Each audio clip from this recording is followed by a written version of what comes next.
ගිය සතියේදී ගම්පහ නගරේ ලස්සන ඒ වගේම සුන්දර තැන් නරඹමින් නවත්තපු අපේ උඩරට මැණිකෙත් එක්ක යන ගමන ඔන්න අද ආයිත් අලුතින් අපි පටන් ගන්නවා තවත් අලුත් ඉසව්වකට යන්න. මීරිගම දුම්රිය ස්ථානයේ පහු කරලා අපි මේ යන්නේ අද දවසේ අපේ ගමනාන්තය වන අඹේපුස්ස දුම්රිය ස්ථානයට.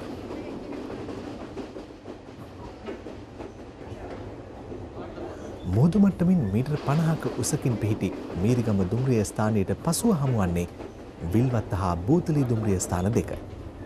ඊට පස්සේ හමුවන අඹේපුස්ස දුම්රිය ස්ථානයෙන් බැහැලා මේ දුම්රිය ස්ථාන හතරෙම අවට තියෙන වැදගත් දේවල් දැක බලා ගන්න අද අපි ඔබව රැගෙන යනවා. කොළඹ කොටුවේ සිට කිලෝමීටර් 54ක දුරකින් පිහිටි අඹේපුස්ස දුම්රිය ස්ථානය දුම්රිය ඉතිහාස කතාවේදී වැදගත් සම්දිස්ථානයක් සනිටුහන් කරනවා.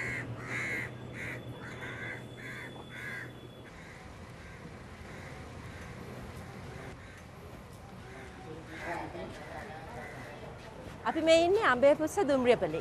අඹේපුස්ස දුම්රියපල අපිට විශේෂයි. එහෙම නේද ගයන්ත? ඔව් ඇත්තටම මේ අඹේපුස්ස දුම්රිය ස්ථානයේ තියෙන විශේෂත්වය තමයි උඩරට දුම්රිය මාර්ගය නිර්මාණය ආරම්භය කොළඹින් ආරම්භ කරලා ඒකේ පළවෙනි අදියර අවසන් කරලා තියෙන මේ අඹේපුස්ස දුම්රිය ස්ථානයේ තියෙන ස්ථානය. දුම්රිය සේවාව මෙරට ආරම්භ කිරීමේ යෝජිත පළමු අදියර වූයේ මේ අප සිටින අඹේපුස්ස ප්‍රදේශය දක්වා දුම්රිය මාර්ගය ඉදිකිරීමයි. ඒ අනුව 1864 අගෝස්තු මාසයේදී සැතපුම් 34ක දිගින් යුතු ඉදිකිරීම නිම කිරීමට ඉංජිනේරුවෝ සමත් වුණා.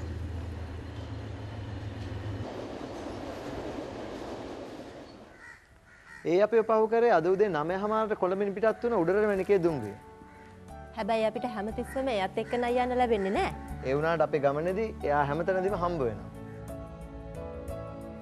අප පෙරකී ඉතිහාසයට උරුමකම් කියන ඉපැරණි අඹේපුස්ස දුම්රිය ස්ථානය නව දුම්රිය ස්ථානයට මදක් ඔබ්බෙන් තවමත් දැක බලාගත හැකි තත්ත්වයෙන් පවතිනවා. පැරණි අඹේපුස්ස දුම්රිය ස්ථානය වසර 100කටත් වඩා ඉපැරණි. විටින් විට අලුත් වැඩියා කිරීම වලට නතු වෙමින් නවාංග එකතු වී තිබුණත් තවමත් මෙහි ඉපැරණි කොටස් ඉතිරිව පවතිනවා. එදා පැවති සේවා අවශ්‍යතාවයට සරලන අයුරින් සහ පැවති පහසුකම් වලට අනුකූල වන අයුරින් දුම්රිය ස්ථානය කුඩා ගොඩනැගිලි වශයෙන් ඉදිවන්නට ඇතැයි සිතිය හැකි වෙනවා.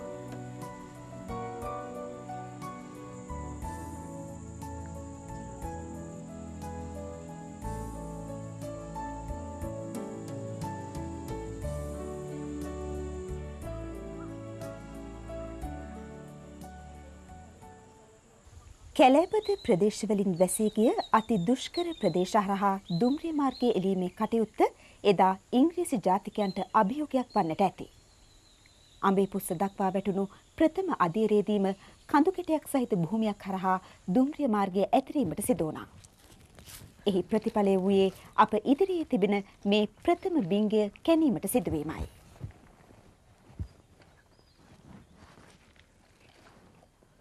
උඩරට මැණිකේ ගමනේදී අපිට හම්බුණ පළවෙනි බිම්ගේ ඉස්සරහා තමයි අපි මේ ඉන්නේ.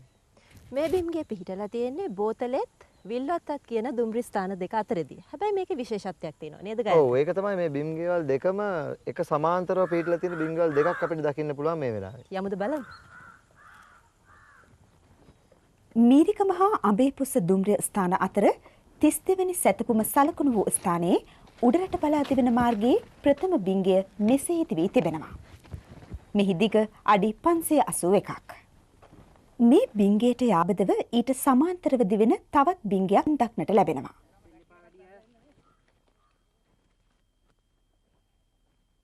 මානා පඳුරු වලින් ගැවසීගත් දුම්රිය මාර්ගය දෙපසින් කබුක්වැනි තද පාෂාණයකින් සමන්විත දෙපස ඉවුරු වලින් ඇරඹී ඝන කළුවර තෙක් විහිදී ගිය බිම්ගය හරහා ගමන් කිරීමට අපි සැලසුම් කළා.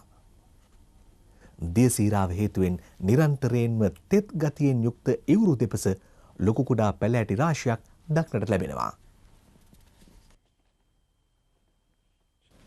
ඕවලාකාර හැඩයෙන් යුත් බිංගය මුව විටට පැමිණ ඉදිරිය බැලූ කල දිස්වන්නේ ඝන අන්ධකාරයයි. එකලාව ගමන් කරන දුම්රිය චාරිකාවක් ශ්‍රණයකින් වෙනසකට පෙරලෙන්නේ බිංගයක් හරහා දුම්රිය ගමන් කරද්දී බව ඔබ ඒ අත්දැකීම විඳ ඇතනම් පැහැදිලි වනු ඇති. අඳුරින් පිරි මෙවන් ගුහාවකට දුම්රිය පිවිසි සැනින් ඇතැම් මගීන් නගන හූහඬ අප දෙසවන්හි නින්නාද දින්නාසේ.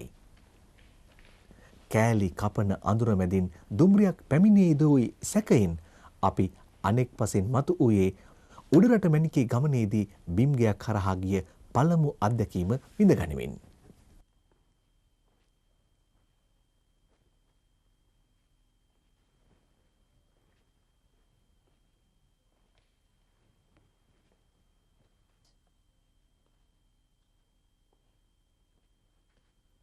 වවුලන් සහ පරවියන්ගෙන් ගහන වූ බිංගේ හරහා එළියට පැමිණි සැනින්ම එහි සිටි පක්ෂීන්ද බිය වී දසත පියඹන්නට වුණා.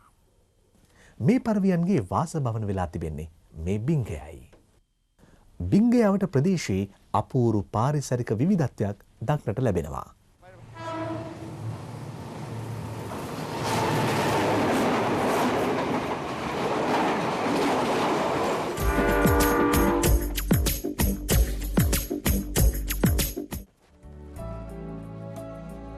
ජන නායකයන් රැසක් ජන්මලාභය ලැබූ බෝතලේ වලව්ව පිහිටි භූමිභාගයටයි අප මේ පැමිණ සිටින්නේ. මීරිගම දුම්රිය ස්ථානයෙන් බැස වරකාපොළ මඩම බස් මාර්ගයේ ඔස්සේ කිලෝමීටර් 5ක් පමණ ගිය තැන බෝතලේ වලව්වට පිවිසිය හැකියි. මේ ප්‍රදේශයට බෝතලේ යන නම හැදුණු ආකාරයේද අපූරු පුවතකි. අතීතයේ අත්තනගල්ල විහාරයෙහි රෝපණය කිරීමට ජයශ්‍රී මහා බෝධීන් වහන්සේගේ ශාඛාවක් රැගෙන ගිය රාජකීය දූත පිරිසක් වැහැරපොළ ප්‍රදේශයේ රාත්‍රී ලැබුම් ගත්තා. අලුයම නැවත ගමන් ආරම්භයට සැරසුණු පිරිසට තමන් රැගෙන ආ බෝ අංකුරය එම ස්ථානයේ මුල් ඇද ඇති බව දක්නට ලැබුණා. බෝධිය එහිම රෝපණය කළ අතර ප්‍රදේශය බෝ තලය නමින් ප්‍රකට වුණා. මල්දරන දැවැන්ත නුගරුපාව මැදින් වැටුණු මාවත ඔස්සේ අපි වලව්වේ මිදුලට පිවිසුණා. අප ඉදිරියේ නැගී සිටින මේ දවල ගොඩනැගිල්ල මෙරට දේශපාලනයේ කඩඉමක් සටහන් කළ ජන නායකයන් ජන්මය ලැබූ මන්දිරයයි. එනම් මෙරට ප්‍රථම අග්‍රාමාත්‍යවරයා වූ ඩී.එස්. සේනානායක මහතා ඇතුළු සේනානායක පරපුර විසූ නිවසයි.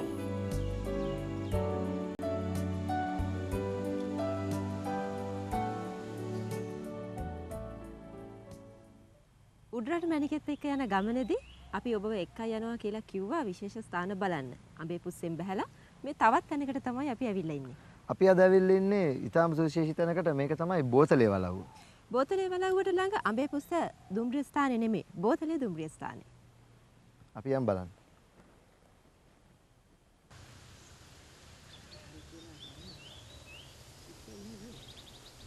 දොන් ස්පේට සේනානායක මුදලිතුමන් විසින් 1865 වර්ෂයේදී බෝතලේ වලව්ව ගොඩනංවනු ලැබුවා. වලව් ගෘහ නිර්මාණ රටාවේ ප්‍රමුඛ අංගයක් වූයේ පෝටිකෝවයි. මෝටර් රථයෙන්, අශ්ව කරත්තයෙන්, බක්කි කරත්තයෙන් හෝ තිරික්කලයෙන් පැමිණ වර්ෂා දිනයකදී ඉතා පහසුවෙන් වලව්වට ඇතුළු වීමට පෝටිකෝව ආධාර වෙනවා.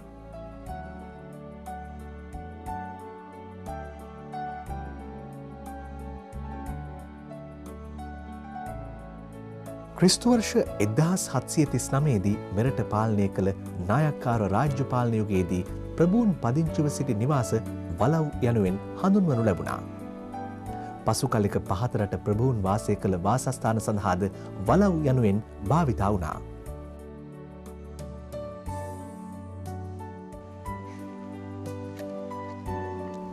කාමර විශාල සංඛ්‍යාවකින් සමන්විතව තනි මහලින් සැදුම්ලත් වලව් නිවාසයක තිබිය යුතු ගෘහ නිර්මාණ ලක්ෂණ නොබඳව බෝතලේ වලව්ව තුළද දක්නට ලැබෙනවා.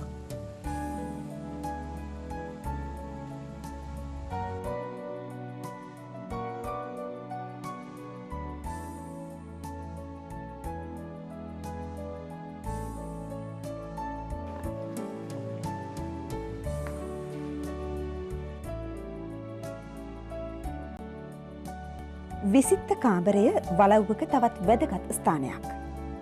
පරම්පරා කීපයකට අයත් ප්‍රභූවරුන්ගේ ඡායාරූප, පදක්කම්, කඩුකස්ථාන, ස්තුතිපත්‍ර ආදිය විශිෂ්ට කාමරයෙහි තැන්පත් කර තිබෙනවා. එපමණක් නොව පරපුරකට අයත් ධජ පතාක, පිත්තල භාණ්ඩ වැනි ගෘහ අලංකරණ උපකරණද වලව් විශිෂ්ට කාමර තුල නිසැකවම දැකිය හැකියි. ගාන්ත සේනානායක පරම්පරාව ජීවත් වෙච්ච බෝතලේ වලව්ව ඇතුළටම ඇවිල්ලා අපි දැන් ඉන්නේ. සාමයෙන් අපි අතුරටම කියලා බලමු ටිකක්. මේ වලව්ව මහ ජනතාවටත් බලන්න අවසර තියෙනවා දැන්. අමද්දිප ව්‍යාපාරයට ජීවය දුන් නිදහස් සටනට පුරෝගාමී වූ ජනතා සේවයට කැප වූ සේනානායක පරම්පරාවේ පැටිකිරිය කියන්නට ඡායාරූපවලින් සමන්විත මේ කෑම කාමරය කදිම ස්ථානයකි. අප මුලින් කී පරිදි මේ වලව්වේ නිර්මාතෘ දුන් ස්පෙටර් සේනානායක මුදලිතුමන්ට හා ඔහුගේ බිරිය කෙහෙල් ඇල්ල වලව්වේ කැතරින් එලිසබෙත් සේනානායක ළමා තැනියට දාව දරුවන් සිව් දෙනෙකි. දුන් චාල්ස් සේනානායක, FR නමින් ප්‍රකට ෆෙඩරික් රිචඩ් සේනානායක, DS නමින් ජන තුඩඟ රැවුදුන් දුන් ස්ටීවන් සේනානායක යන පිරිමි දරුවන් තිදෙනාත් මෙරායා සේනානායක දියණියත් මේ දරුවන් සිව් දෙනායි. සේනානායක පරපුරේ මේ මුල්පුරුක් ආවාහ විවාහ වීමෙන් පසුව පරම්පරාව නැමැති වෘක්ෂය අතු ඉති විහිදාලමින් වැඩුණා.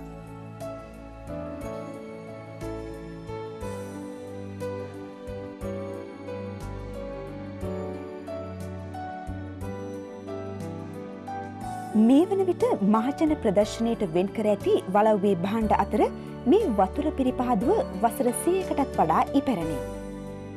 මෙහි විශේෂත්වය වන්නේ ජලය පිරිසිදු කිරීම පමණක් නොව ජලය සිසිල්ව තබා ගැනීමටද හැකිවීමයි.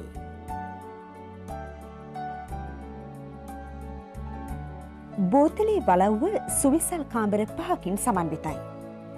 එදා සේනානායකවරුන් පරිහරණය කළ උපකරණ මෙන්ම අලංකාර ගෘහභාණ්ඩද අද මහජනයාට දැකගනු පිණිස එම කාමරවල තැන්පත් කර තිබෙනවා.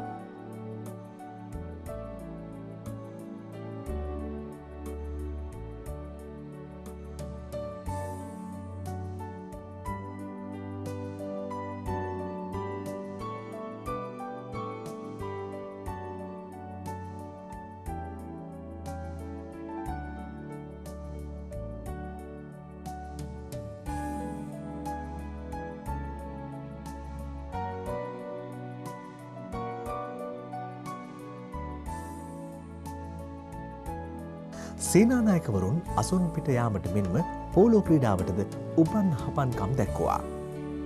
ඩී සේනානායක අගමැතිවරයාගේ විනෝදාංශය වී ඇත්තේද අසුන් පිට යාමයි. එතුමන්ගේ පුතුන් වන ඩඩ්ලි සහ රොබර්ට් යන දෙදෙනාද සේනානායක පරපුරේ වත්මන් සමාජිකයන්ද පෝලෝ ක්‍රීඩාවට නිපුණයන් බව මේ උපකරණ සාක්ෂි දරනවා.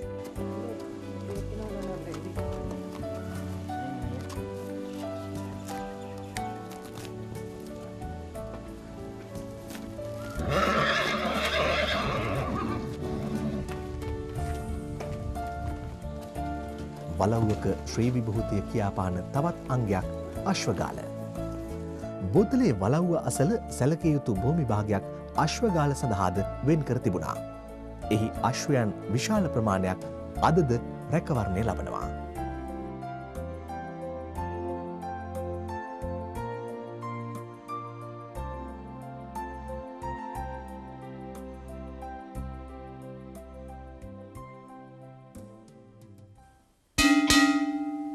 හරි අපූරු සීනුවක්. මේ බෝතලේ වලව්වයාට කෑමට ආරාධනා කරපු සීනුව. ඉතින් බෝතලේ වලව්වේ චාරිකාව නිම කරමින් අපි ආයිත් යන්න හදන්නේ තවත් විශේෂ තැනකට.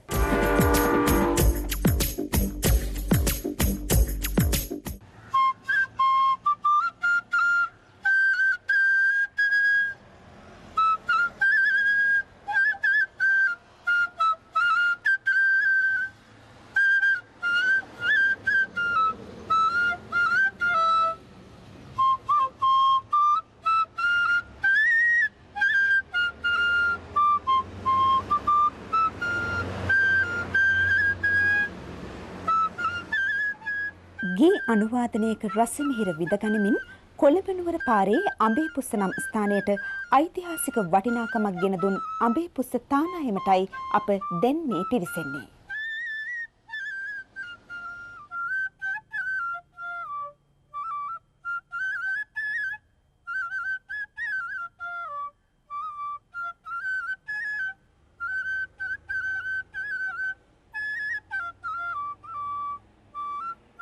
1822 ඉදිකළ මේ ගොඩනැගිල්ල එවක කොළඹ නුවර මහා මාර්ගයේ ඉදිකිරීම්වල නිරත වූ කපිතාන් ඩෝසන් මහතාගේ නිල නිවාසයයි. මාර්ග ඉදිකිරීම නිමවීමෙන් පසුව මේ ගොඩනැගිල්ල සංචාරක බංගලාවක් බවට පත් වුණා.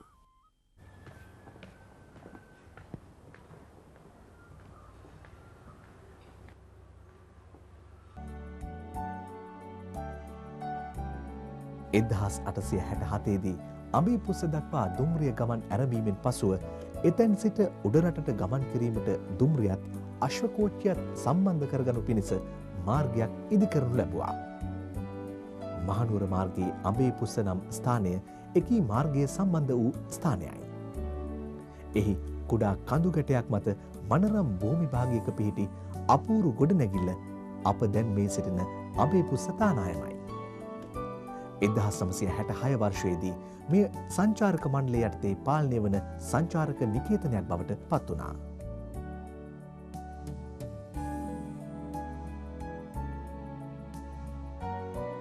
යුරෝපීය ගෘහ නිර්මාණ ශිල්පීය අංග ලක්ෂණ වලින් සමන්විත මේ ගොඩනැගිල්ලට වර්තමානයේ නවාංග කිහිපයක් එකතු වී තිබෙනවා. එසේ වුවද උස් කුළුණු වලින් යුතුව සංරක්ෂණයට නතු වෙමින් තවමත් ප්‍රයෝජනයට ගන්නා මේ ගොඩනැගිල්ල 18 වන සියවසේ ඉදි වූ පැරණි ගොඩනැගිල්ලයි. දේශීය විදේශීය සංචාරකයන් අතර බෙහෙවින් ජනප්‍රිය අඹේපුස්ස තානායම සංචාරක සමයේ වඩාත් කාර්යබහුල බවක් උසලයි.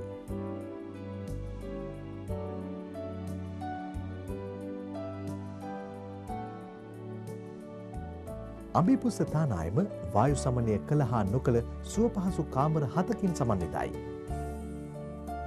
අඹේපුස්ස තානායමේ ඉපරිණි බවත් අපූර්වත්වයත් වැඩි දියුණු කිරීමට ඉවහල් වන්නේ මේ ගේ උයනයි.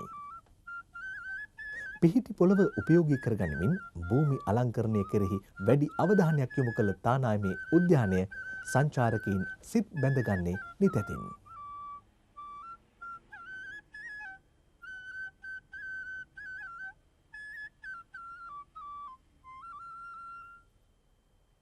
ශාවෙන් අපි මීළඟට අඹේපුස්ස දුම්රිය ස්ථානයට ගිහිල්ලා එතනින් අපි යන්නේ පොල් ගහවෙලට. ඔව් මේ රසවත් ඒකෝප්පේ බිව්වට පස්සේ අපි අතෙන්ට තමයි යන්නේ. හැබැයි ඒ අතරතුරේත් බලාපොරොත්තු වෙනවා තවත් වැදගත් තැන් ගැන ඔබත් එක්ක කතා බහ කරන්නට.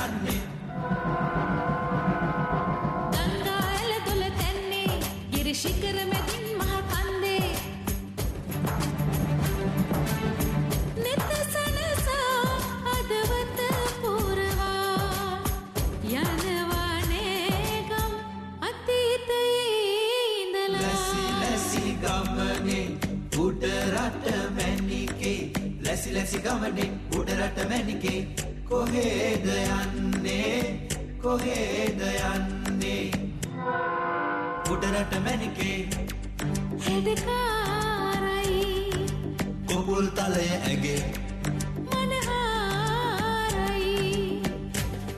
කඳු කර පින්නේ සිරියාවියයි ලකඹර රැවුදුම් අභිමානයයි උඩරට මැනිකේ ලැසි ලැසි ගමනේ උඩරට මැනිකේ ලැසි ලැසි ගමනේ